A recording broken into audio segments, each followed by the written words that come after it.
It's life, Jim, but not as we know it, or there is a God and he hates us. I had to get some petrol the other day. Now, I never used to care about the cost of petrol. If I needed petrol, I'd pull into a petrol station, I'll fill up the car. Never, I mean, if I pay like 50 quid or 60 quid or 70 quid, but I never cared about the cost of an individual gallon or litre, as it is now that we've left Europe, for petrol.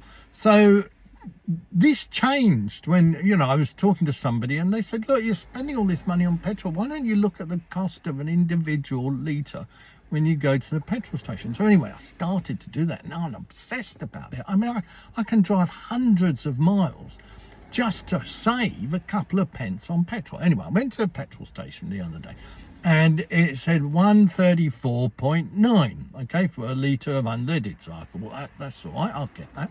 So I pulled in, started filling up, and I say, you know, you got your thing in the hole, as it were. You know, you've got the pump in the tank and you're squeezing it away. And I glanced up at the screen and it said 155. I thought, what? What do you mean 155? It says 134 on the sign. Anyway, I thought, no, it must be a mistake on the machine. So I carried on, filled up the car, you know, went in to pay the guy. I said, oi, I said, how much is this petrol? He said, it's 155. I said, I thought it was 134. He said, you used the premium one, right? So I normally use E10, it's called, right? 10 for that's how many countries there are in the European Union.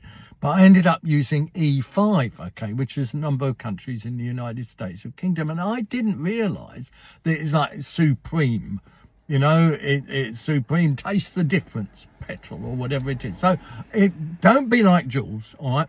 If you're worried about the cost of the individual litre of petrol, and you should be, because there are massive variations, particularly if you go on the motorway, you spend an absolute fortune of petrol. But be careful that you haven't, by mistake, filled up your car with Supreme or some other variant, whatever it is, depending on the petrol station, that is far more expensive than what you originally intended to pay. So there you are. I've been Martin Lewis, and anyway, see you next time.